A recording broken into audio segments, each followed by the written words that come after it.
नमस्ते साथियों। आज हम एक ऐसा टॉपिक पढ़ने वाले हैं जो विश्व इतिहास को समझने के लिए बेहद ज़रूरी है और साथ ही सभी टॉपिक से ये जुड़ा हुआ है। और जब हम इतिहास को प्रॉपर पढ़ना शुरू करते हैं तो इस टॉपिक को समझना बहुत आवश्यक है। अगर आप इस टॉपिक को समझ लेते हैं तो आपके बहुत सारे जो दिक्कतें हैं इतिहास पढ़ने को लेके, विश्व इतिहास के कुछ टॉपिक्स को लेके, वो बहुत क्लियर हो जाते हैं और बहुत सारे जो हिडन क्वेश्चंस होते हैं वो बहुत क्लियर हो जाते हैं।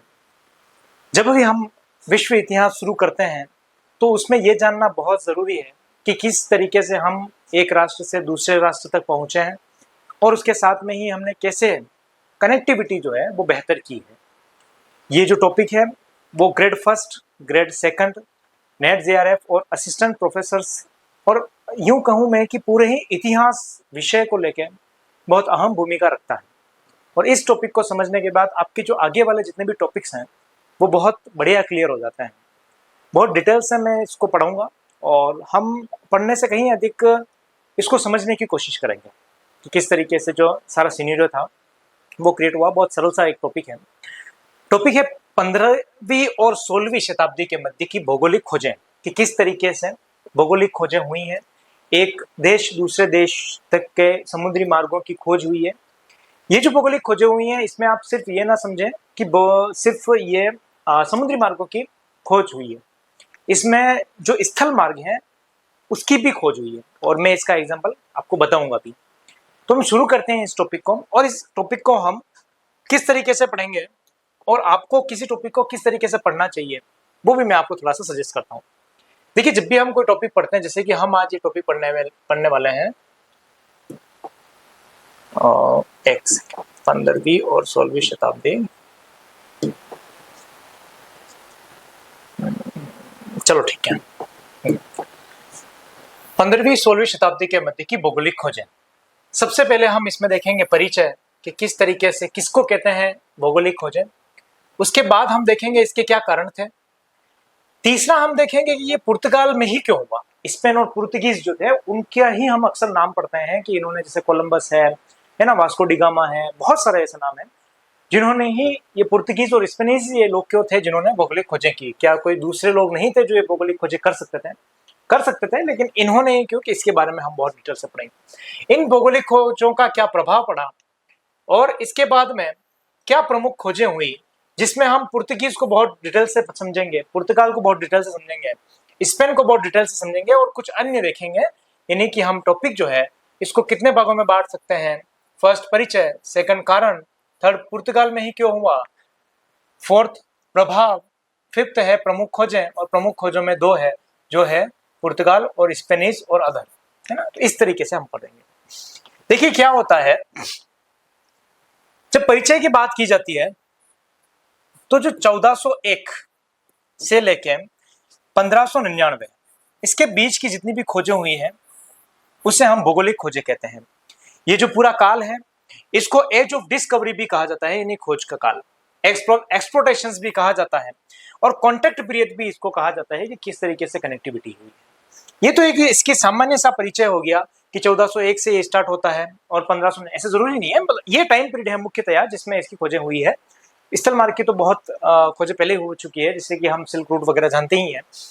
उसके बाद में इस जो पीरियड है इसको और क्या कहते हैं, तो एज ऑफ डिस्कवरी इसको कहते हैं, एज ऑफ एक्सप्लोरेशन इसको कहते हैं, और कॉन्टेक्ट पीरियड इसको कहा जाता है ना।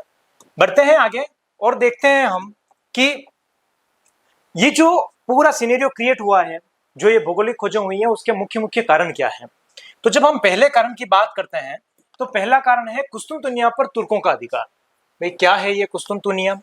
देखिए, कुस्तुनतुनिया जो है उस पर जो तुर्क जो शासक थे, है ना, उन तुर्क शासक ने क्या किया है कि अपना अधिकार कर लिया है।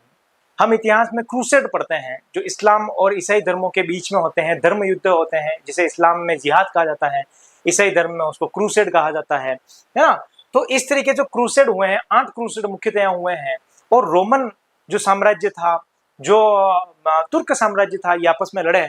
और उसके बाद में जो ये कुस्तुनतुनिया वाला इलाका था, यानी कि बेंजेंटाइन की राजधानी कुस्तुनतुनिया है, और उस कुस्तुनतुनिया पर तुर्किश जो एम्पायर है वो एस्टेब्लिश होता रहता है। ठीक, अब पहले क्या हो रहा था कि ये यूरोपवासी जितने भी थे, क्योंकि ये ठंडा क्षेत्र है, तो यहाँ पर क्या होता है, इनको गर्म मसालों की अधिक आवश्यकता होती है। तो ये लोग क्या करते हैं, इंडिया और दूसरे जितने भी, जैसे चाइना है, इंडिया है, तो ये इस तरह यहां से एक अलग कलर ले लेते हैं, ये जो क्षेत्र है यहां से क्या करते हैं, ये सारा व्यापार करते हैं, है ना। ये जो क्षेत्र है इससे व्यापार करते हैं, क्योंकि ये क्षेत्र इन्हीं का था, तो ज्यादा कोई टैक्स वगैरह देना था नहीं। अब क्या होता है कि यहाँ पे कुस्तुनतुनिया वाले जो तुर्किश लोग हैं वो इसका आधिपत्य कर देते हैं, और ये क्या करते हैं, इनको मना कर देते हैं कि भाई आप लोगों को क्या करना है, यहाँ पे किसी भी प्रकार का कोई व्यापार नहीं करना है, और यदि आप व्यापार करते हैं तो बहुत ज्यादा टैक्स आपको देना पड़ेगा, है ना, बहुत ज्यादा टैक्स देना पड़ेगा। तो अब जो सामग्री थी जो यहाँ से आती थी वो उसकी रेट बहुत ज्यादा यहाँ पे हो जाती थी, ठीक है, यूरोप में बहुत ज्यादा महंगे माल हो जाते थे। और ये जो इटली है ना, ये इटली, यहाँ पे ये छोटा सा जो इटली है, यहाँ से क्या होता था, सारी सामग्री पहुंचती थी, यानी कि इटली को जो है यूरोप का प्रवेश द्वार कहा जाता है। और प्रवेश द्वार क्यों था, क्योंकि ये जितने भी सामान था, जितने भी गुड्स एंड सर्विसेज थे, वो सारे क्या करते थे, इटली के माध्यम में यूरोप में पहुंचाए जाते थे। तो अब क्या हुआ, कुस्तुनतुनिया वालों ने यहाँ से सारा ये जो प्रोग्रामिंग थी इनकी, वो सारी क्लोज कर दी। और क्लोज कर दी तो अगर कोई सामान ले जाना है तो उसकी प्राइस बहुत ज्यादा, जो सामान अगर 100 रुपए में पहले वहां पहुंच रहा था, तो यहाँ से सारा टैक्स वगैरह लेके 500 रुपए में पहुंचता था, है ना। तो ये एक बड़ा कारण था भौगोलिक खोजों की, कि कुस्तुनतुनिया वाले लोग जो थे उन्होंने बिल्कुल ही मना कर दिया, जो तुर्कीस थे उन्होंने बिल्कुल ही मना कर दिया कि आपको यहाँ से सामान नहीं जाना चाहिए। तो पहला कारण हम ये पढ़ते हैं कि कुस्तुनतुनिया पर क्या हो जाता है, तुर्कों का अधिकार। और कुस्तुनतुनिया में जो तुर्कों का अधिकार है, ये कहाँ है कुस्तुनतुनिया, तो बेंजेंटाइन की राजधानी है कुस्तुनतुनिया, है ना। फिर हम देखते हैं कि लगातार क्या होते हैं, उद्योग विकास होता है, यानी कि इंडस्ट्रियल जो डेवलपमेंट होता है, वो उद्योग का विकास होना स्पेन एवं पुर्तगाल, और मुख्य रूप से कहा स्पेन और पुर्तगाल में जो है इसका बहुत विकास हो जाता है। पहले लोग ये सोचते थे कि जो पृथ्वी है वो चपटी है, यानी जो पृथ्वी है, मैं आपको मैप के थ्रू समझाता हूं, ये जो पृथ्वी है, मान लो तो ये पृथ्वी क्या है कि इस तरीके से चपटी है, और एक छोर तक यहां से अगर कोई निकलेगा, तो यहां से निकलने के बाद अगर यहाँ पे कोई जाएगा, यहां से निकलने के बाद अगर कोई यहां जाता है, तो ये क्या करेगा, नीचे गिर जाएगा, यानी खाई में गिर जाएगा। और दूसरा क्या है कि ये लोग, ऐसी भ्रांतियां थी कि अगर कोई यहाँ समुद्र में गया, तो समुद्र में एक राक्षस रहता है जो क्या रहता है, सारे जहाजों को खा जाता है। तो इस तरीके से क्या भ्रांतियां थी, है ना, किस किस तरह की भ्रांतियां थी, देखिए। तो ये इस तरीके की जो भ्रांतियां थी उसको तोड़ा गया, और लोग बाग क्या करें, अपने घरों से निकले। और इसमें क्या हुआ, जैसे कुस्तुनतुनिया से ये लोग सभी कनेक्ट में आए, तो कुस्तुनतुनिया वाले लोग बहुत इंटेलेक्चुअल लोग थे, तो उनके दरबार में क्या था, कुतुबनुमा, ये वहीं से आए। कुतुबनुमा क्या होता है, तो उस वक्त दिशा सूचक यंत्र जो आज हम देखते हैं, दिशा सूचक यंत्र, उस तरीके का कुतुबनुमा उसे कहा जाता है। और उसकी खोज हो गई, तो उसकी खोज हो गई थी, एक रास्ता आसान हो गया कि किस दिशा में हमें जाना है, नॉर्थ साउथ, कहाँ जाना है, वेस्ट या ईस्ट में, तो इससे ये पता चल जाता था।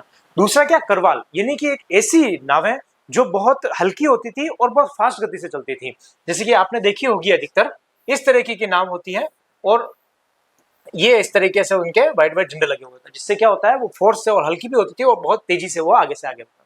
और तीसरा क्या है कि यहाँ पे एस्ट्रोलेब इकट्ठी हो चुकी थी, यानी एस्ट्रोलेब ये बताती थी कि किस तरह का लॉन्गिट्यूड है, किस तरीके का लेटीट्यूड है, तो ये सारा अक्षांशीय और देशांतरी जो विस्तार है वो सारा पता चलता था इससे। तो ये प्रमुख खोजें थी इनकी। और तीसरा क्या कारण था कि ईसाई जो धर्म था, ये इसका रिवोल्यूशन हो रहा था लगातार, और ईसाई धर्म का क्या हो रहा था, आगे से आगे प्रचार हो रहा था, जिसका हम एक एग्जांपल के रूप में देख सकते हैं कि मंगोल शासक चंगेज खान था, इसको क्या हुआ कि इसको फोर्स किया गया कि इसको ईसाई धर्म एक्सेप्ट करवा देते हैं। अगर ये ईसाई धर्म जो है वो एक्सेप्ट कर लेता है, तो बहुत बड़ी पॉपुलेशन जो है वो क्या हो जाएगी, क्योंकि मंगोल उस समय बहुत ज्यादा तादाद में थे, और ये बर्बर जाति के लोग थे, इनका कोई धर्म नहीं था, है ना, ये बस युद्ध करते हैं और लोगों को हराते हैं और सारा जो है तहस नहस कर देते हैं, इस तरीके के बहुत ही बर्बर जाति के लोग थे। और ये गुमंतु लोग थे, मतलब एक दिन यहाँ पे रुके, एक दिन यहाँ पे रुके, एक दिन यहाँ पे रुके, तो आगे से आगे बढ़ते, इनका कोई किसी विशिष्ट प्रकार का कोई धर्म नहीं, कबीलाई लोग थे, हम ये कह सकते हैं, यानी कबीलों में रहा करते थे। तो ईसाई धर्म का यहाँ पे प्रचार होने लगता है, और ईसाई लोग ये समझते हैं कि अगर मंगोल चंगेज खान को अगर हम क्या करें, ईसाई धर्म एक्सेप्ट करवा देते हैं, तो ये क्या करेगा, अपने एक पूरा जो समुदाय है उसे ईसाई समुदाय ये स्वीकृत करा देगा, और जिससे क्या होगा, बहुत बड़ी जो कम्युनिटी है वो हमारे पास आ जाएगी, यानी कि ईसाई धर्म पर परिवर्तित हो जाएगी। इसीलिए उसने क्या किया है, ईसाई लोगों ने, यानी कि यूरोप वासियों ने 2 अभियान भेजे हैं, जिसमें पहला जो है वो जॉन भिक्षु गया था, और कब गया था, तो 1245 में गया था, है ना। पहला कौन गया था, तो जॉन भिक्षु गया था और 1245 में गया था, और दूसरा गया था विलियम रुबरुकिस, है ना, विलियम रुब्रिकिस और पहला जॉन भिक्षु, ये 1245 में यहाँ जाते हैं। अब बहुत महत्वपूर्ण जो एक कारण रहा है कि भाई ये क्यों होता है भौगोलिक खोज, वो है मार्को पोलो की यात्रा। मार्को पोलो एक व्यक्ति है जो क्या करता है, अपनी यात्राएं करता है और यात्राएं करने के साथ में ही वो अपना यात्रा वृतांत लिखता है। तो ये हो गया चौथा कारण, 1 2 3 4 और ये पांचवा कारण, ये है पांचवा कारण कि मार्को पोलो का यात्रा वृतांत। ये वेनिस यात्रा था और उसने कहाँ कहाँ यात्राएं की है, चीन में, जापान में, भारत में तो नहीं पहुंचा लेकिन भारत के तटवर्ती जितने भी क्षेत्र थे वहां पहुंच गया, भारत का तट और एशिया। लगभग ये 24 वर्षों तक यहाँ रहा और एशिया में कब से कब एशिया रहा, और जो ये 1272 से 73 में, 72 के बीच से और 73 से ये मंगोल शासक जो है कुबुलाई खां, उसके दरबार में जाता है और वहां पे जाने के बाद में वो सारा देखता है कि वहां बहुत इंटेलेक्चुअल लोग रहते हैं। और ये सारा यहाँ पे जब वापस रिटर्न होता है मार्को पोलो, तो वो अपनी बुक लिखता है और बुक लिखता है तो वो क्या करे, मार्को पोलो की यात्रा नाम से बुक आती है। और बुक आती है तो ये यूरोपियन वासी सभी उसको पढ़ते हैं तो उनकी दिलचस्पी बढ़ जाती है कि यार हमें भी जो है एशिया, चाइना, जापान उस तरफ जाना चाहिए, कि हम तो बहुत पिछड़े हुए हैं भाई। हमारी जो आज जो हम देखते हैं ना कि वेस्टर्न की ओर जाने की कोशिश करते हैं, वेस्टर्न कुछ भी नहीं था। आज जो हम एशिया की जो संस्कृति देखते हैं वो पहले बहुत ही ज्यादा व्यापक रूप से थी, चाहे वो भारत हो, चाहे वो चीन हो, जापान हो या मंगोल हो, वो बहुत ही एडवांस लोग थे, है ना। हम जैसे कि यहाँ पे एग्जांपल देख सकते हैं कि कुतुबनुमा है, करवाल की इन्होंने खोज कर दी थी, एस्ट्रोलेब इन्होंने स्टार्ट कर दी थी।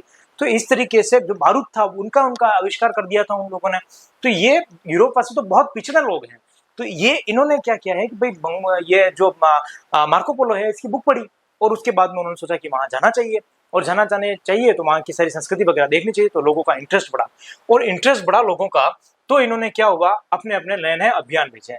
अब अभियान भेजे तो देखिए, हम सबसे पहले ये देखते हैं कि दो टॉपिक हमने पढ़ लिया कि भाई एक तो ये क्यों होता है, क्या परिचय क्या है, ये हमने देख लिया, कारण क्या थे, 5 कारण इसमें से देख लिए। अब हम देखते हैं कि भाई ये पुर्तगाल में ही क्यों होता है। देखिए पुर्तगाल में आपको थोड़ा सा मैप में बता देता हूँ, ये पीपीटी जब टेलीग्राम पे आएगी तो आपको पूरा मैप मिल जाएगा, या फिर आप इंटरनेट से भी देख सकते हैं। पुर्तगीज जो है वो यहाँ पर स्टैंड करते हैं, आइसलैंड और ये यहाँ पे, ठीक है। पुर्तगीज यहाँ पे स्टैंड करते हैं, स्वीडन, फिनलैंड, ठीक है। अब कोई सामग्री जो यहाँ से है ना, ये तो क्या है, इटली प्रवेश द्वार हो गया, और यहाँ पर इन्होंने क्या कर रखा है, टैक्स लगा रखा है। कोई सामग्री अगर यहाँ जाती है तो ये सारे देश जो है वो क्रॉस करती हुई इटली में घुसती है, इटली यहाँ से टैक्स लगाती है, इटली से फिर ये अलग अलग देशों से जाएगा।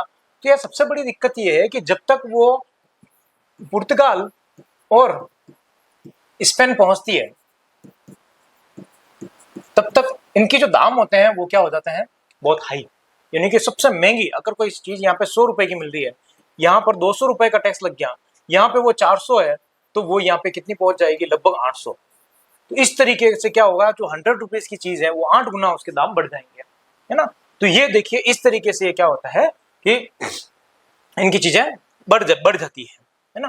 तो ये एक मुख्य कारण रहा था कि पुर्तगाल में होने।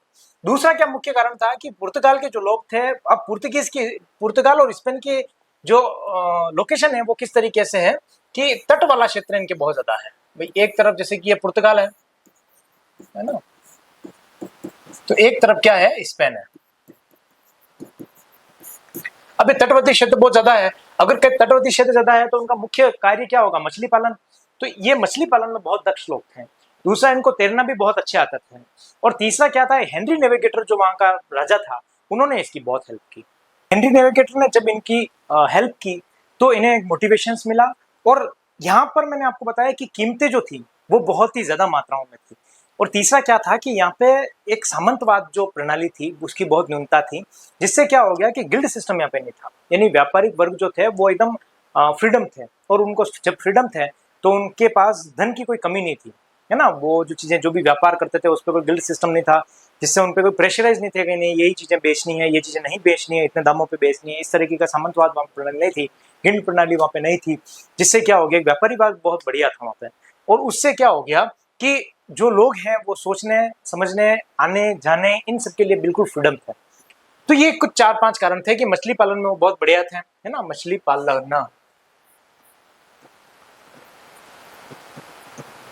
पालन अच्छे तैराक थे वो, है ना। हेनरी नेविगेटर की सहायता उन्हें मिल गई।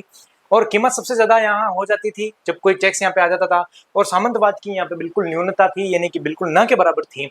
अब देखिए हेनरी नेविगेटर कौन था, तो ये है हेनरी नेविगेटर। और नेविगेटर किससे शब्द लिखे लिखा लिखा जाता है, जो तेरा ये जो होता है जहाज चलाने वाला है ना, तो उसे नेविगेटर कहा जाता है। तो इसने क्या किया कि भाई नाविक प्रशिक्षण केंद्र खोला, जिसमें इन लोगों को सिखाया जाता था कि किस प्रकार से नावों को चलाया जाता है, किस प्रकार से उसको सिस्टम को संभाला जाता है। दूसरा, समुद्री मुनाफे पर इन्होंने क्या, देखिए इसने, इस व्यक्ति ने हेल्प तो की, लेकिन इसने एक बिजनेस माइंड भी लगाया कि उसने क्या किया, ओ क्विंटो नाम का एक टैक्स लगा दिया। और एक क्विंटो नाम का टैक्स कितने परसेंट था, तो 20% था, जितना वो माल लेके आ रहे हैं। मतलब कोई भी व्यक्ति अगर किसी राष्ट्र में गया, वहां से जितना सामान लेके आ रहा है उसका 20% और क्विंटो नाम टैक्स है उसको हेनरी नेविगेटर को देना पड़ेगा, क्योंकि वो कह रहा है भाई मैंने इतना काम किया है आपके लिए। और उसने एक खुद का एक बंदरगाह बनवा दिया, यानी कि लागोस नाम से क्या किया, एक बंदरगाह स्थापित करवा दिया, जहां सारा जो नाव है उनको फैसिलिटी दी गई, यहाँ पे आप एक सारी नावें कर सकते हैं, खड़ी कर सकते हैं। और जितने भी पवने थी, यानी कि समुद्र से किस प्रकार की पवने आ रही है, किस प्रकार की पवने जा रही है, तो उसके लिए उन्होंने प्रशिक्षण केंद्र खोला। तो दो तो प्रशिक्षण केंद्र हो गए, ट्रेनिंग सेंटर हो गए। एक तो नाविक चलाने, नाव चलाना सिखाया जाता था, दूसरा पवनों को समझने के लिए उन्होंने एक प्रशिक्षण लगा दिया। फिर इसने 20% टैक्स लगा दिया, जितना भी वो सामान ओ क्विंटो नाम से और लागोस नाम से इन्होंने क्या किया, एक इसका खुद का बंदरगाह स्थापित कर दिया। तो इस तरीके से एक इन जो पुर्तगीज थे उनको बहुत बड़ी हेल्प मिल गई थी। और फंडिंग कौन करता था, तो हेनरी नेविगेटर, वहां का किंग जो था, राजा जो था, वहां की फंडिंग किया करता था। अब जब इनकी फंडिंग हो रही है तो पुर्तगाल की प्रमुख खोजें, यानी कि हम देखते हैं अब इनको क्या मोटिवेशन मिल गया, सब कुछ पैसा है, सब कुछ है, भेजा जा रहा है, तो अब ये क्या करेंगे, लोगों को भेजेंगे। अब जब भी लोगों को भेजेंगे तो हम इनको डिटेल से पढ़ते हैं, एक एक को। बार्थोलोम्यू डियाज को पढ़ते हैं सबसे पहले कि इसने क्या किया। देखिए इसकी नियुक्ति पुर्तगाल शासक जॉन सेकंड ने की, क्योंकि वो तो राजा था, मतलब राजकुमार था, कौन, हेनरी नेविगेटर, और यहाँ के राजा अलग थे, उसके पिताजी।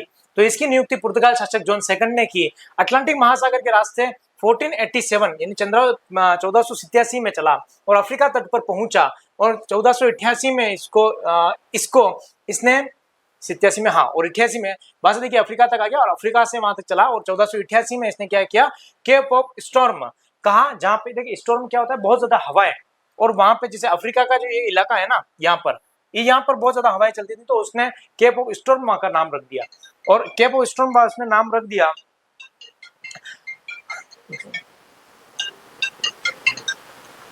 केप ऑफ स्टॉर्म उसने नाम रख दिया। तो जॉन सेकंड ने इसको क्या कहा, केप ऑफ गुड में, बाद में इसको जॉन सेकंड ने बदला, और जॉन सेकंड ने इसको क्या कर दिया, केप ऑफ गुड होप नाम दे दिया, यानी कि आशाएं, उम्मीद, जहां बेहतर उम्मीद है ना, तो केप ऑफ गुड होप नाम दे दिया। और आज भी ये क्या कहलाता है, केप ऑफ गुड होप ही कहलाता है। इस तरीके ये यहाँ का शासन है ना, ये अफ्रीका का तट है। ये इसकी यात्रा कहाँ से शुरू होती है, तो ये लिस्बन से, यहाँ से इसकी यात्रा शुरू होती है ना, ये यहाँ से लिस्बन से, यहाँ से यात्रा शुरू हुई, और इस तरीके से यात्रा शुरू हुई और यहाँ तक पहुंच गया। हाँ। और यहाँ पे आने के बाद में वापिस ये इस तरीके से वापिस रिटर्न हो गया, है ना। तो ये इसकी पूरी समुद्री यात्राएं थी। इसने सबसे पहले जो है अफ्रीका का केप ऑफ गुड होप जो है उसकी खोज की, और जिसने क्या किया है, जो जॉन सेकंड है, क्योंकि उसने स्टॉर्म नाम दिया था, और इसने क्या किया, केप ऑफ गुड होप नाम दे दिया, है ना। तो ये जो बार्थोलोम्यू डियाज है उसकी एक बड़ी उपलब्धि मानी जाती है। यस, अब देखते हैं वास्को डी गामा। देखिए पुर्तगाल शासक नमेस्वल फर्स्ट ने दक्षिण पूर्वी एशिया के मार्ग हेतु इसकी नियुक्ति की। मतलब ये व्यक्ति यहाँ से दक्षिण पश्चिमी एशिया जाए और वहां से देखे कि किस प्रकार के वहां के शासक हैं और किस प्रकार से वहां पे हमें आवश्यकताएं मिल सकती है। देखिए पहले इनको पता था, स्थल मार्ग तो इनको पहले से पता था, और इन्होंने कहा कि समुद्री मार्ग को इस तरीके से खोजा जाए जिससे क्या हो कि हमें समुद्री मार्ग का बिल्कुल वास्तविक एक्यूरेट जो जगह है वो पता चल सके, मार्ग का पता चल सके। अब यहाँ से वास्को डी गामा क्या करता है कि 4 जहाज लेके निकलता है। पहला गैब्रियल, दूसरा राफेल, तीसरा बेरियो और फोर्थ है अनाम। ये चारों जो है वो जहाज लेके यहाँ से निकलता है, और निकलने के बाद ये कहाँ आ जाता है, केप ऑफ गुड होप आ जाता है, यानी कि यहाँ आ जाता है। यहाँ इसको एक व्यक्ति मिलता है इडा मस्जिद ओमानी, और ओमानी व्यापारी है इडा मस्जिद, और ये क्या करता है, ये लिखा हुआ है इडा मस्जिद, और ये ओमानी व्यापारी है, वो इससे मिलता है, और यहाँ से ये क्या करते हैं, मोजाम्बिक,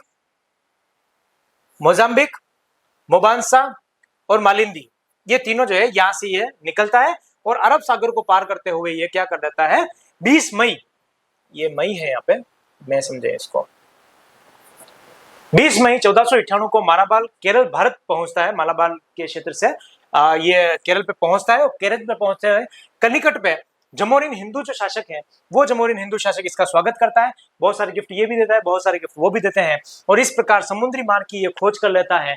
और जब हम छोटी क्लासों में थे तो उस समय पढ़ा जाता है कि भारत की खोज की, तो भारत की खोज नहीं, असल वास्को डी गामा ने भारत के समुद्री मार्ग की खोज की थी, है ना। तो वो इतिहास लिखने वाले ने गलत तरीके से लिख लिया, एनसीईआरटी वाले ने गलत, हमेशा एनसीईआरटी सही हो ये आवश्यक भी नहीं। तो इस तरीके से 20 मई 1498 को जो जमेर यहाँ पे कनिकट पे पहुंच जाता है और कनिकट पे भारत की समुद्री मार्ग को की है खोज कर लेता है। तो ये बड़ी उपलब्धि थी और भारत की खोज, अब इसी के सहायता देखिए इसका प्रभाव बाद में पड़ेगा कि भाई ये ब्रिटिश वगैरह जितने भी थे ये सभी फिर लगातार क्या करने लग गए, यहाँ पे आने लगे, इसी मार्ग का उपयोग किया उन्होंने, है ना। तो ये तो वास्को डी गामा का योगदान। बढ़ते हैं आगे और फर्डिनेंड मैगलन को पढ़ता है। यस, फर्डिनेंड मैगलन ये पुर्तगाली था और पर इसने क्या स्पेन की तरफ से ये गया था, है ना। और इसका एम क्या था कि 1519 के से 1222 के मध्य डेल्केनो के साथ संपूर्ण पृथ्वी का चक्कर लगाना, यानी कि ये जो मिथ था पहले कि एक ऐसा क्षेत्र आएगा जिसके बाद ये क्या करेंगे, नीचे गिर जाएंगे, तो इस तरीके का नहीं था। अब ये क्या करते हैं, संपूर्ण पृथ्वी का चक्कर लगाते हैं, है ना। लेकिन इसके बीच में ही मौत हो जाएगी, ये क्या थोड़ा सा लालच में पड़ गया था और जो फिलीपींस है वहां पे शासन करने के लिए सोच रहा था, लेकिन उन लोगों ने इसको मार डाला था, है ना। अब ये क्या करता, देखिए इसका हम पूरा रूट देखते हैं कि किस तरीके से ये आगे से आगे बढ़ा, स्पेन से निकलता है और दक्षिण अमेरिका पहुंचता है, उसके बाद मैगलन जनसंधि पहुंचता है ना, फिर प्रशांत महासागर पहुंचता है, मतलब इधर से जा रहा है ये, है ना, इस तरफ से आ रहा है। हमेशा ये क्या, ये तो अफ्रीका होते हुए आते हैं, लेकिन ये इस तरफ से जा रहा है, पहले अमेरिका गया, यहां से क्या फिलीपींस नामक मकटक युद्ध होता है, मकटम युद्ध होता है फिलीपींस में, यहाँ पे फिलीपींस में कहाँ गया, इस जगह पे है ना, ये फिलीपींस में मकटम, यहाँ पे ये युद्ध होता है और वहां पे ये मारा जाता है। लेकिन जो इसके साथ में जहाजी बेड़ा था वो वापस क्या करता है, ये स्पेन पहुंच जाता है। इसका मतलब ये है कि ये इसका पहला ऐसा जहाजी बेड़ा था जिसने पूरी पृथ्वी का चक्कर लगाया था, फर्डिनेंड मैगलन, इसलिए इसका नाम बहुत ज्यादा इंपॉर्टेंट हो जाता है। तो ये पहला जहाजी बेड़ा था जिसने पूरा पृथ्वी का चक्कर लगाया। इसी को देखते हुए लगभग इसी का एक रूट था, देखिए इसका रूट देखो, ये यहाँ से निकलता है ना, ये यहाँ से निकलते हुए ये पहुंचा, ये मैगलन जनसंधि है यहाँ पे, इसका नाम तो बाद में पड़ा, है ना। तो ये यहाँ से होते हुए फिर ये रिटर्न आया और इधर से आते हुए ये यहाँ पे आता है, यहाँ पे इसकी क्या है, फिलीपींस के साथ में बैटल होता है ना, फिर मकटम का युद्ध होता है यहाँ पे, और मकटम के युद्ध होने के बाद में ये तो यहाँ पे मारा जाता है, लेकिन इसका जो जहाजी बेड़ा था वो सभी क्या होता है, रिटर्न हो जाता है, और केप ऑफ गुड होते हुए वापिस क्या करते हैं, ये यहाँ पे आ जाते हैं, ठीक है। तो ये तो निकलने का रास्ता है इनका, है ना, और ये वापिस आने का रास्ता है। इस तरीके से वापिस इसमें, तो इस तरीके से इन्होंने क्या क्या पूरे समुद्री मार्ग की जो है खोज कर लेता है। इसके साथ में ही क्या होता है कि जो ब्रिटिश लोग हैं उन्होंने भी क्या किया, फ्रांसिस ड्रेक को भेजा और 1577 से 80 के बाद में इन्होंने पूरा वापिस चक्कर लगाया, पूरी पृथ्वी का चक्कर लगाया। तो यहाँ पे दो चीजें हैं, तो एक तो फर्डिनेंड मैगलन, ये तो गया था लेकिन यहाँ मारा जाता है, लेकिन इसका जहाजी बेड़ा था वो वापस पहुंच गया। इसने ये सिद्ध कर दिया कि पृथ्वी गोल चपटी नहीं है, अन्यथा गोल है ना, अंडाकार है। और उसी के तर्ज पे ब्रिटिश यात्री जो है फ्रांसिस ड्रेक, वो भी गया और उसने पूरा चक्कर लगाया किसका, पृथ्वी का। चलिए बढ़ते हैं आगे। अब हम देखते हैं कि नेक्स्ट कौन है, केब्रोल।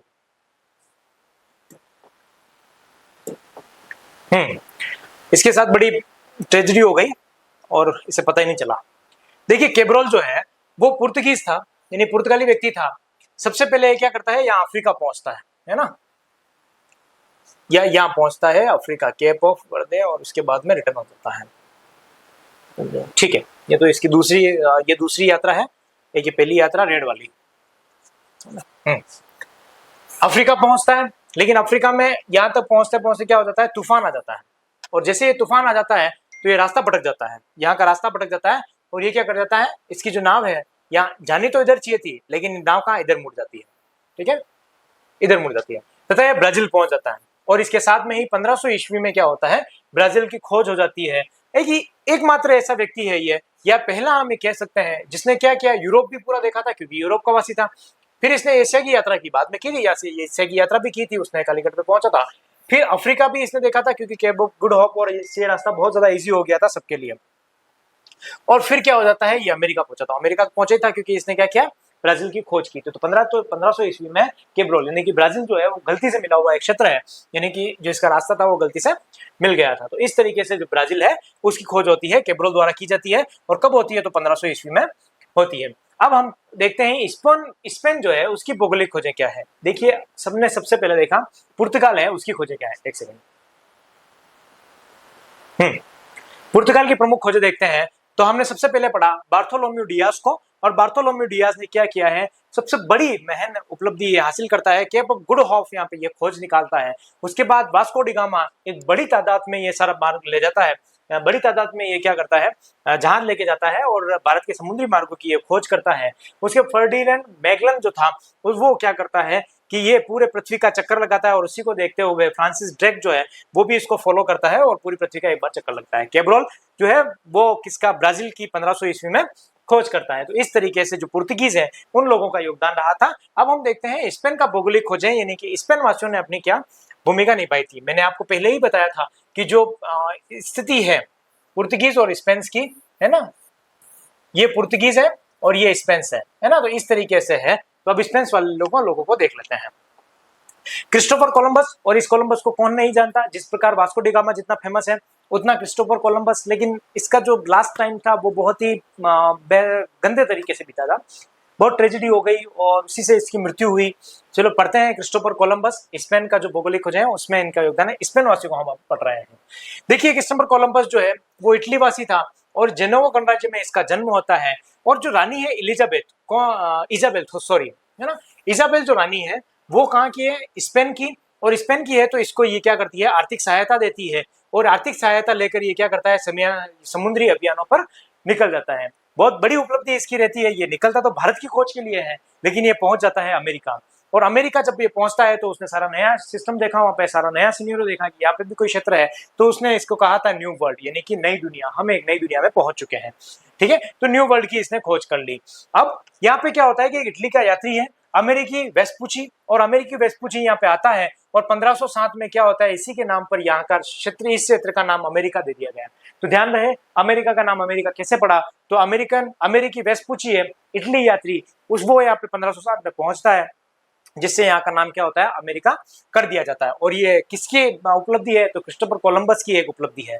क्रिस्टोफर कोलंबस यहाँ पे पहुंचता है, तो यहाँ के ये किसमें लिखा हुआ है कि भाई नई दुनिया कहाँ है, तो कॉस्मोग्राफी इंट्रोडक्सिया बुक है, उसमें न्यू वर्ल्ड का नाम आता है। ठीक है, तो न्यू वर्ल्ड किसमें गया है, इस बुक में गया है, कॉस्मोग्राफिया इंट्रोडक्सिया। ठीक है, अब इसकी कौन सी दो बुक्स हैं, तो पहली बुक है बुक ऑफ प्रिविलेज, और दूसरी बुक है बुक ऑफ प्रोहिसियस और प्रिविलेज। तो ये दो बुक्स इसकी क्रिस्टोफर कोलंबस की है। देखिए, क्रिस्टोफर कोलंबस ने अपने पूरे जीवन में 4 यात्राएं की थी। एक एक यात्राओं को बहुत डिटेल से हम पढ़ते हैं।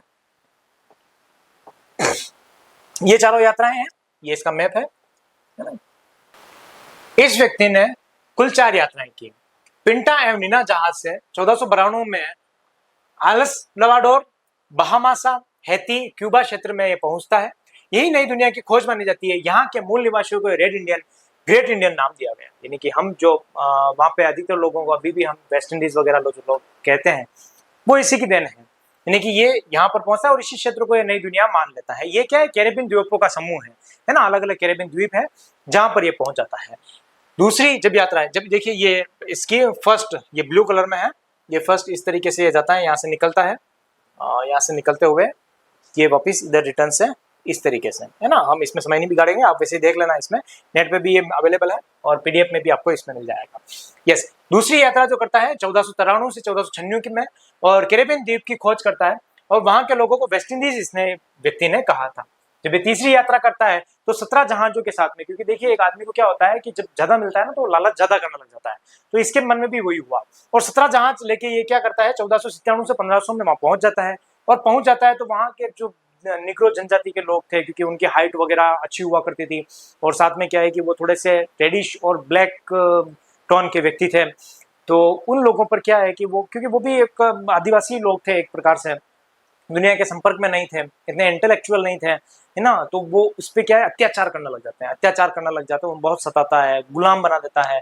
तो इस तरीके से जब स्पेन की महारानी को ये पता चलता है तो वो क्या है वहां से हथकड़ियां पहना के वहां से उसको लेके आता है कि चल वहां वापिस, है ना। तो ये क्योंकि उसने इतने अत्याचार किए थे, तो यहाँ पे ये आ जाता है। लेकिन इसने क्या बहुत ही अच्छे अच्छे काम पहले से किए, क्योंकि देखिए अमेरिका की खोज की उसने, नई दुनिया की खोज की, तो इसे वापस क्या रिहा कर दिया जाता है, पुनर्रिहा कर देता है। और चौथी बार ये यहाँ पे आता है 1502 में, 2 से 6 तक यहीं रहता है। इस यात्रा में ये क्या करता है, पनामा, इस समय पनामा मध्य अमेरिका तक पहुंचता है, यानी कि यहाँ तक पहुंचता है।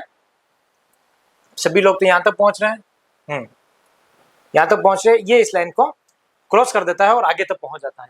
तो यहाँ से क्या हो जाता है, इसकी यहाँ से इसकी जो है उल्टी गिनती जो है वो शुरू हो जाती है, क्योंकि ये क्या करता है, फंड नहीं दे पाता है, लगातार यात्राएं तो करता है लेकिन वापस वो रिटर्न नहीं कर पाता है, और रिटर्न नहीं कर पाता है तो बाहर के शासकों को गुस्सा आता है कि भाई ये पैसा तो राजकोष में जमा ही नहीं करा रहा है, तो पैसा जा कहाँ रहा है। तो इससे उसको क्या करते हैं, सारे जितने भी सम्मान उसको दे रखे होते हैं, जितनी भी उसको उपलब्धियां दे रखी होती है, वो सभी क्या करते हैं, उससे वापस छीन लेते हैं।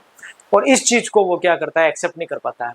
तो इससे एक्सेप्ट नहीं कर पाता है, तो इससे इसकी क्या होता है, मृत्यु हो जाती है। तो कोलंबस का जो स्टार्टिंग जो फेज था वो बहुत ही बढ़िया रहा था, लेकिन उसका अंत बहुत ही दुखद था, है ना। तो इस तरीके से हम पूरे कोलंबस को पढ़ते हैं, उसकी 4 यात्राएं देखते हैं, और 4 यात्राओं के साथ में हम देखते हैं कि किस प्रकार उसने अमेरिका की खोज की। अब देखिए हम कार्टेज का एक नाम आता है, जिसने मेक्सिको की खोज की, और कब की, तो 1519 में, है ना। 1519 में मेक्सिको की खोज करता है, और वहां की स्थानीय सभ्यता एज्टेक का एक सभ्यता थी, वहां को एज्टेक, मेक्सिको की एज्टेक का सभ्यता को बिल्कुल खत्म कर देता है, तहस नहस कर देता है। फिर फ्रांसिस पिजारो यहाँ पे आ जाता है, ये देखिए ये यहाँ पे है ना, ये पिजारो यहाँ पे है ना, ये तो पेरू है, यहाँ पे पिजारो है, सॉरी पेरू की तो खोज करता है, ये पेरू है ना, ये मेक्सिको यहाँ पर आ जाता है। तो ये यहाँ पे क्या करते हैं कि यहाँ पे जो जितनी भी सभ्यताएं थी थोड़ी बहुत, तो ये नष्ट कर देता है। फिर 1532 में फ्रांसिस पिजारो आ जाता है, पेरू की खोज कर देता है ये, और उसके साथ में एंका सभ्यता थी, और एंका सभ्यता के एक जगह की सभ्यता की जो मिलीजुली रूप था वो इसको तहस नहस कर देता है, और अपनी जो है ईसाई धर्म वहाँ पे स्टेब्लिश कर देता है। फिर वास्को नुनेज बल्बोआ ये क्या करता है, 1513 में पनामा को पार कर देता है, इस पनामा नहर को पार करता है, यहाँ से पनामा नहर तो बाद में नाम दिया गया था, पनामा नहर को पार करता है, और प्रशांत महासागर की खोज करता है कि ये जो रास्ता है वो प्रशांत महासागर जाने का रास्ता है। तो इस तरीके से हम देखते हैं कार्टेज, फ्रांसिस पिजारो और वास्को नुनेज बल्बोआ, इनकी जो खोजें हैं, ये मेक्सिको है ना, ये इनकी पेरू की और इनकी सारी क्षेत्र है। अब देखिए अन्य भौगोलिक खोजों में हम थोड़े 2-3 और नाम देख लेते हैं। जॉन केबट जो इटली वासी है, उसने 1497 में न्यू फाउंडलैंड की खोज की थी। बेराजनो 1524 न्यूयॉर्क से न्यू कैरोलिना की खोज की थी इसने। और जैक कॉन्टियर लॉरेंस नदी मार्ग से मैट्रियक व क्यूबेक, यानी कि दोनों कनाडा में है, उसकी खोज की थी। तो ये कुछ ऐसे हैं जिसमें हम पुर्तगीज पढ़ चुके हैं, हम स्पेनिश पढ़ चुके हैं, और ये कुछ अन्य जो है उनका सीधे तौर पे प्रश्न आता है। तो ये हाँ हमने पूरा देखा कि खोजें किस किस प्रकार की किस किस क्षेत्र की हुई। अब देखिए इतना सब कुछ पढ़ने के बाद आपने थोड़ा सा समझ डेवलप हो गई होगी कि किस तरीके से जो है भौगोलिक खोजों के प्रभाव पड़े थे, है ना। चलिए तो देखिए सबसे पहले क्या होता है, उपनिवेशों की स्थापना हो जाती है। उस उपनिवेश क्या, एक देश का दूसरे देश पर आधिपत्य होना, यानी कि अंडर में कर लेना। जैसे ब्रिटेन जो इंडिया था वो किसके अंडर में था, ब्रिटेन के अंडर में था। तो उपनिवेशों की लगातार खोज होती है। उपनिवेशों के साथ में नए नए जगह जब देखते हैं तो नए नए रिसोर्सेज उनको मिलते हैं, तो औद्योगिक क्रांति होती है और वाणिज्यवाद को इसमें बहुत ज्यादा बढ़ावा मिलता है ना। तीसरा है यूरोप का जो लिविंग स्टैंडर्ड है, क्योंकि यूरोप में लगातार धन आ रहा है, दूसरे देशों से आ रहा है, उनको लेबर मिल रही है, तो उनका जो लिविंग स्टैंडर्ड है वो हाई होता जाता है, उनका जीवन स्तर बढ़ता जाता है। इसके साथ ही यूरोप वासी ही वहां जा रहे हैं, तो इसका मतलब ईसाई जो है उस धर्म का प्रचार हो रहा है। और जब ईसाई धर्म का प्रचार हो रहा है तो इसके साथ साथ में जब नई दुनिया से मिल रहे हैं तो विज्ञान का क्या हो रहा है, लगातार विकास हो रहा है। रास्तों की खोज करना, नए नए उपकरणों की खोज करना, नए नए धातुओं की खोज करना, ये सब क्या है, विज्ञान का विकास ही है। फिर क्या है कि ये देखिए हमने पढ़ा था कि किस तरीके से जो कोलंबस है उसने सारा क्या कर दिया है, निग्रो जनजाति और ये अमेरिका में जो रेड इंडियंस थे उन सभी लोगों को अपने दास बना दिया था। तो ये दास प्रथा का एक नया दौर शुरू हो चुका था, दास व्यापार का विकास हो चुका था। और एक हम पॉइंट यहाँ पे और जोड़ सकते हैं कि सामंतवाद की संभावना बढ़ी।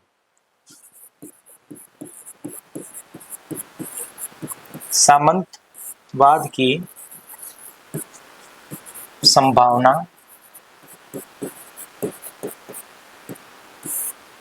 बढ़ी, है ना। तो ये कुछ 7 पॉइंट से हम समझ सकते हैं कि ये किस तरीके से उपनिवेशों के स्टार्टिंग हो जाती है, फिर औद्योगिक क्रांति हो जाती है, यूरोप का जीवन स्तर बढ़ने लगता है, ईसाई धर्म का प्रचार होने लग जाता है, विज्ञान का जो है वो दौर शुरू होने लग जाता है, दास प्रथा जो है वो लगातार बढ़ने लग जाती है, सामंतवाद का जो है वो प्रभाव बढ़ने लग जाता है। तो ये एक छोटा सा टॉपिक था 1500 और 15वीं और 16वीं शताब्दी में खोजें, भौगोलिक खोजें तो थी उनके बारे में। देखिए डायरेक्ट सभी चीज़ों से कनेक्टेड है। अब ये जो बहुत अच्छे तरीके से हम पढ़ लेते हैं तो इससे पता चल जाता है कि किस तरीके से जो है सारा सिनेरियो क्रिएट हुआ था, किस तरीके से राष्ट्रों की खोज हुई थी, तो ये इसमें सब कुछ बताया हुआ है। हम सिर्फ 2 मिनट में इसका पूरा रिवीजन कर लेते हैं। टॉपिक का नाम है 15वीं और 16वीं शताब्दी का भौगोलिक खोजें। इसमें हमने सबसे पहले पढ़ा था इसका परिचय, फिर इसका कारण, पुर्तगाल में क्यों हुआ था, क्या इसके प्रमुख खोजें थी, इसमें हम पुर्तगीज की देखी, स्पेनिश की देखी और कुछ 2-3 अन्य देखी, और इसके क्या प्रभाव पड़ा है।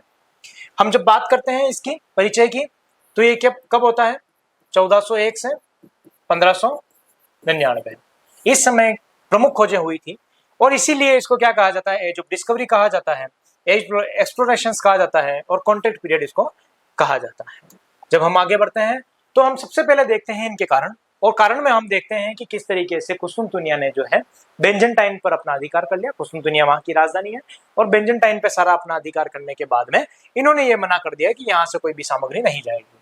जब यहाँ से सामग्री नहीं जाएगी, कोई भी सामग्री यहाँ से नहीं जाएगी, तो यहाँ पर ब्रिटेन में सारा सामान पहुंचेगा कैसे, रास्ता ही एक ही था। अब यहाँ से कोई भी सामग्री नहीं जा रही है तो ये सारा सामान क्या हो गया, स्टॉप हो गया। क्योंकि जो यूरोप है वो एक ठंडा क्षेत्र है, हाँ, क्योंकि जो ये यूरोप है वो एक ठंडा क्षेत्र है, जिससे इनको गर्म मसालों की आवश्यकताएं ज्यादा होती है, दूसरा कोई रास्ता नहीं है। और कुस्तुनतुनिया पर जो बेंजनटाइन पर तुर्कों का अधिकार हो चुका था, तो यहाँ पे टैक्स की मात्राएं बहुत ज्यादा बढ़ चुकी थी, जिससे जो सामान थे वो बहुत ही ज्यादा हाई वैल्यू के हो चुके थे।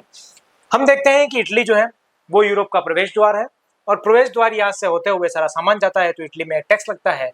और पुर्तगीज और स्पेनिश जो है वो यहाँ पे कंट्री आती है, और यहाँ पे क्या होता है, इनकी जो सामग्री है वो बहुत ही ज्यादा हाई हो जाती है, यानी कि इसकी रेटें जो है वो बहुत ज्यादा हाई हो जाती है। तो एक ये प्रमुख कारण था कि कुस्तुनतुनिया, और कुस्तुनतुनिया पर कब अधिकार होता है, तो ये है 1453 1453 में यहाँ पे अधिकार हो जाता है ना। फिर हम देखते हैं कि प्रमुख क्या क्या खोजें हुई थी। तो प्रमुख खोजों में हम सबसे पहले देखा था कि पहले ये उद्योग विकास होता है, यानी औद्योगिक विकास होता है, किस तरीके से नए नए साधन है वो आते हैं। पहले लोग ये सोचते थे कि पृथ्वी जो पूरी है वो एक समान चपटी है, जब भी कोई इस पे चलेगा या कोई ट्रैवल करेगा तो एक समय के बाद वो नीचे गिर जाएगा। तो इस तरीके की जो भ्रांतियां थी वो थी। दूसरा, ये लोग ये समझते थे कि भाई यहाँ पे जो है जो समुद्र है वहां पे एक बहुत बड़ा राक्षस रहता है जो क्या करेगा, जहाजों को खा जाएगा। तो इसके साथ में ही जब कुस्तुनतुनिया पर जो अधिकार हुआ वो बहुत इंटेलेक्चुअल लोग थे, तो उनके पास क्या था, कुतुबनुमा यानी कि जो दिशा सूचक यंत्र था वो उनके पास अवेलेबल था। एक करवाल थी जो छोटी नावें हुआ करती थी और तेज रफ्तार के साथ चलती थी, और एस्ट्रोलेब इनके पास थी जो अक्षांश और देशांतर लॉन्गिट्यूड और लैटिट्यूड जो है उनको बताती थी, है ना।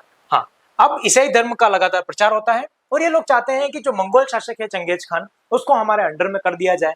और उससे क्या होगा कि चंगेज खान, क्योंकि ये बर्बर और आदिम जनजाति है और ये एक जगह नहीं रहती, एक जगह से दूसरी जगह जाती रहती है, घुमंतु लोग हैं ये सभी, है ना, आक्रमण करते रहते हैं। तो इनको क्या, ईसाई धर्म अगर हम प्रचारित करेंगे तो ये क्या होगा, इसकी जो सारी कम्युनिटी है वो भी क्या हो जाएगी, ईसाई धर्म से। तो ईसाई धर्म का बहुत लंबा प्रसार यहाँ पे हो जाएगा।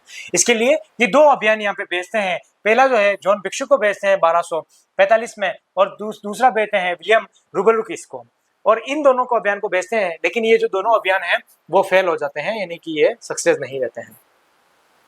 तब मार्को पोलो नाम का एक व्यक्ति होता है जो क्या करता है, वेनिस यात्री है, और ये चीन, जापान, भारत का कुछ तटवर्ती क्षेत्र और एशिया में लगभग 24 वर्ष बिताता है। और उसके बाद में 1272 से 73 में मंगोल नेता कुबलई खां के दरबार में जाता है और वापस वेनिस पहुंचता है और एक बुक लिखता है, एशिया का पूरा इसमें वृतांत लिखता है कि किस तरीके की वहाँ की संस्कृति है, किस तरीके का सिनोरिया है, तो वो सारा यहाँ पे लिखता है।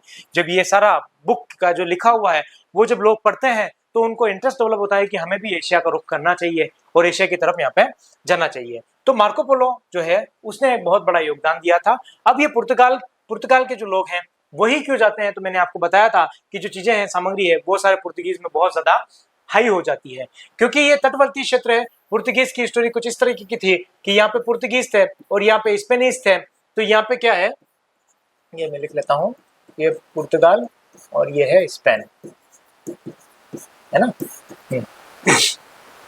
अच्छे मछली पालक थे ये, जिससे अच्छे मछली पालक है, और ये अच्छे तैराक, क्योंकि तटवर्ती क्षेत्र थे तो ये अच्छे तैराक भी थे।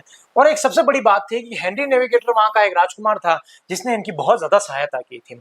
और यहाँ पे कीमतें बहुत ज्यादा थी और सामंतवाद बिल्कुल न्यूनतम था, जिससे व्यापारी वर्ग बिल्कुल फ्री था, गिल्ड सिस्टम यहाँ पे नहीं था। अब हेनरी नेविगेटर जो है उसने क्या किया कि नाविकों को प्रशिक्षण देने के लिए केंद्र खोला कि भाई नाविक यहाँ पे आएंगे और यहाँ पे सब क्या करेंगे, वो सीखेंगे और सारा काम करेंगे। और इसने क्या किया कि ये सारा काम कर रहा है, इस सेकंड पॉइंट के बारे में पढ़ते हैं, पहले ये दोनों समझ लेते हैं। उसने स्वयं का एक बंदरगाह लागोस नाम से एक बंदरगाह बनाया और उसके साथ में जो पौने हैं, जो समुद्र में जो पौने चलती है उसको समझने के लिए प्रशिक्षण केंद्र खोला। जब ये तीनों काम किए तो उसने कहा कि मुझे और कुछ नहीं चाहिए, आप जब वापिस रिटर्न जब वापिस आओगे तो मैं आपको 20% टैक्स लूंगा और उस टैक्स का नाम होगा ओ क्विंटो, है ना, ये लिखा हुआ ओ क्विंटो। ये जो टैक्स है ये मैं आपसे लूंगा और ये कितना होगा, 20%, जितना भी आप सामग्री लेके आओगे वापस रिटर्न में वो सारा यहाँ पे होगा।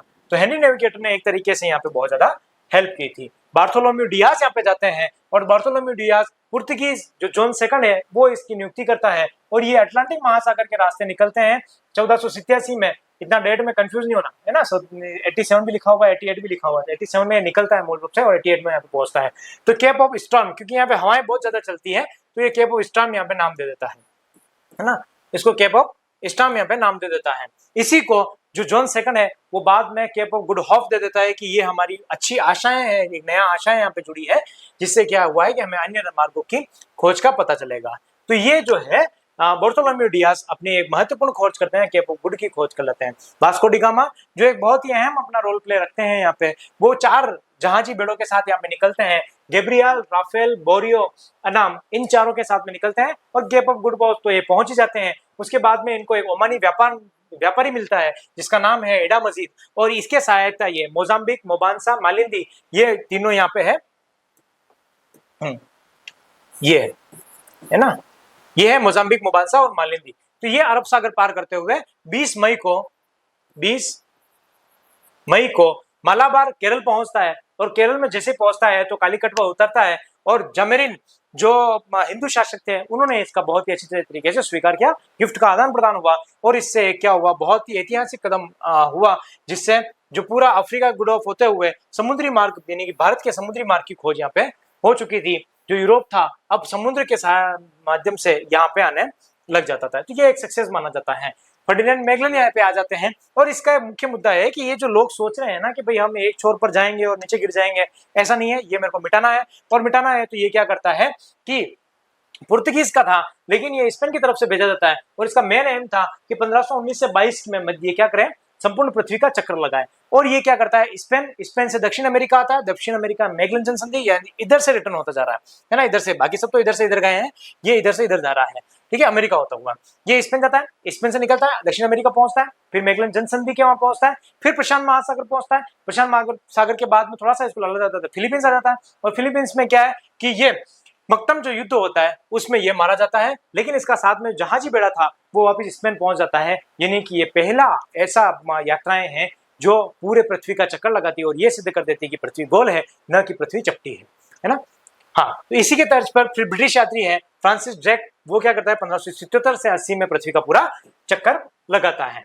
कैब्रोल, इसके साथ एक बहुत बड़ी ट्रेजेडी होती है और ये क्या है, पुर्तगाल से निकलता तो भारत की खोज के लिए है, लेकिन ये सिर्फ भारत की खोज के निकलेंगे। अफ्रीका पहुंचता है, अफ्रीका पहुंचते ही इसमें ये तूफान आ जाता है जिससे इसकी नाव टर्न हो जाती है और जैसे टर्न होगी तो ये ब्राजील में पहुंच जाएगा और ब्राजील में क्या होगा, 1500 ईस्वी में ब्राजील की खोज हो जाएगी। और ये ऐसा व्यक्ति है जिसने किसकी खोजें देखी है, यूरोप में इसने देखा है, पूरा एशिया देखा था, अफ्रीका और अमेरिका, इन सभी को इस व्यक्ति ने जाना था। तो यहाँ पर ये सही बात रहती है और पुर्तगीज यहाँ पे पूरा खत्म हो जाता है। उसके बाद हम देखते हैं स्पेन, जो स्पेन की कुछ प्रमुख भौगोलिक खोजें हैं। क्रिस्टोफर कोलंबस, जिसे कौन नहीं जानता, हाँ, क्रिस्टोफर कोलंबस ये जो है, इस व्यक्ति ने 4 यात्राएं की थी। ये व्यक्ति इटली का रहने वाला था और जेनोवा गणराज्य में इसका जन्म हुआ। स्पेन की जो रानी थी इजाबेल, उसकी सहायता से ये क्या करता है, ये फंडिंग वहां से लेता है और समुद्री अभियान ये वापिस सभी तय करता है। और इस व्यक्ति की प्रमुख उपलब्धि ये थी कि ये निकला तो भारत की खोज के लिए है, लेकिन इसने क्या किया है, नए वर्ल्ड यानी कि अमेरिका की खोज कर दी है, ठीक है। अब यहाँ पे जैसे अमेरिका की खोज की है तो एक व्यक्ति है अमेरिकन वेस्पुची, वो व्यक्ति पहुंचता है 1507 में वहां पर, और वहां पे जैसे पहुंचेगा तो उसके नाम पर यहाँ पे क्या, अमेरिका नाम दे दिया जाएगा, ठीक है।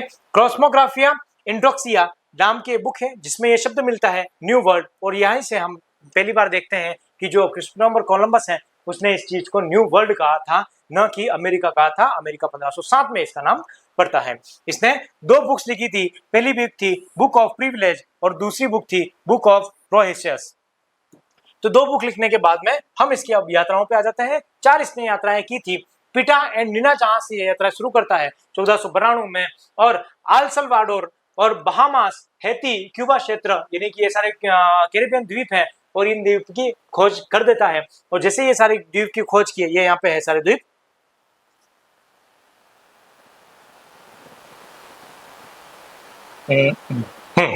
ये सारे द्वीप हैं, और इन द्वीपों को क्या करता है, ये खोज कर लेता है। और खोज करने पर इन सबको क्या करता है, नई दुनिया नाम दे देता है। दूसरी बार जब ये निकलता है तो 1493 से 96 में कैरेबियन द्वीप और वहां के लोगों को इसने वेस्ट इंडीज कहा, और इससे पहले जो सभी लोग थे उनको रेड इंडियंस और ग्रेट इंडियंस नाम दिया गया था, क्योंकि हाइट में बहुत लंबे थे, हष्ट पुष्ट थे, और साथ में जो इनकी रेड और ब्लैक टोन थी इनके जो शरीर की थी वो। अब ये क्या करता है, इस व्यक्ति को थोड़ा सा लालच आ जाता है, जिससे ये 17 जहाज लेके 1497 से 1500 के मध्य में कैरेबियन द्वीप यहीं पर वापस आता है, क्योंकि इसको पता चल गया रास्ता कौन सा है, यहीं पर वापस आता है। और इस लोगों पे बहुत अत्याचार किए, लोगों को बहुत सताया, और इससे क्या होगा, स्पेन की महारानी जो थी वो बहुत नाराज हो गई। जब नाराज हो गई तो इसको वहां से हथकड़ियां बांध के यहाँ से वापस बुलाया गया, यानी कि उसको गिरफ्तार कर लिया गया। तो लेकिन इसने कुछ जो महत्वपूर्ण अपने जो है योगदान दिए, इसके कारण इसको पुनः फ्री कर दिया गया था, यानी छोड़ दिया गया था। वापस ये व्यक्ति जो है 1502 से 6 तक की यात्रा करता है, और मध्य अमेरिका यानी कि यहाँ से ये वापस पनामा नहर, ये देखिए इसकी जो चौथी यात्रा है ना, ये यहाँ तक पनामा नहर ये पूरी क्रॉस करते हुए यहाँ तक आ जाता है। तो इस तरीके की इसकी योगदान थी, और 4 जो है यात्राएं इसने ली। लेकिन इसका जो अंत है वो बहुत ही दर्दनाक होता है। ये क्या करता है, कोलंबस जो है वो फंडिंग नहीं कर पाता है वापस प्रॉपर, और फंडिंग नहीं कर पाता है तो इसकी ये जो रानी है वो क्या करती है, सारे सम्मान इससे वापस ले लेती है, और सम्मान वापस ले लेती है तो ये इस चीज से बहुत आहत होता है, जिससे इस व्यक्ति की मृत्यु हो जाती है। उसके बाद हम कार्टेज के बारे में पढ़ते हैं। तो इसने 1519 में मैक्सिको की खोज की, और वहां की एज तक का जो सभ्यता थी उसको खत्म कर दिया।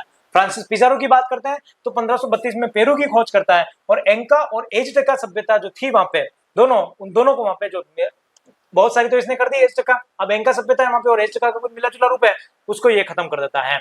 और बास्को नूनेज बल्बोआ ये 1513 में पनामा को पार करते हैं, प्रशांत महासागर की खोज कर देता है कि ये रास्ता जो है प्रशांत महासागर का रास्ता है। अब हम देखते हैं अन्य भौगोलिक खोजें, जिसमें जॉन केबट इटली वासी ये क्या करता है, 1497 में न्यू फाउंडलैंड की खोज करता है। बेराजुनो 1524 में न्यूयॉर्क से न्यू कैरोलिना की खोज करता है। जैक कॉन्टियर लॉरेंस नदी मार्ग से मेट्रियाक व क्यूबेक जो दोनों कनाडा में है उसको खोजता है। इन सब खोजों के बाद में हम ये देखते हैं कि किस तरीके से भौगोलिक खोजों का प्रभाव पड़ा। तो हमने देखा कि एक उपनिवेशवादों की स्थापना यहाँ पे स्टार्ट हो जाती है, यानी कि जो लोग हैं वो दूसरे देशों पर शासन स्थापित करना शुरू कर देते हैं। दूसरा, क्योंकि लगातार जो रिसोर्सेज हैं वो हमें लगातार मिल रहे हैं, जिससे औद्योगिकरण का विकास हो रहा है, वाणिज्यवाद यानी इंपोर्ट एक्सपोर्ट का लगातार विकास हो रहा है। यूरोप वासी अधिकतर वहां पे थे, तो यूरोप का जो है, क्योंकि अब उनको टैक्स देना नहीं पड़ता था, समुद्र में कौन टैक्स लेगा, तो इसलिए यूरोप का जो जीवन स्तर बढ़ा, उनको कम रेटों में सारी चीजें मिलने लग गई। इससे धर्म का लगातार प्रचार हुआ, विज्ञान का लगातार प्रचार हुआ, और हमने कोलंबस के एग्जाम्पल में देखा ही था कि किस प्रकार से ये क्या करता है, दास प्रथा जो है उसको बढ़ावा मिल जाता है। इसके साथ में हमने एक और पढ़ा था, सामंतवाद को प्रोत्साहन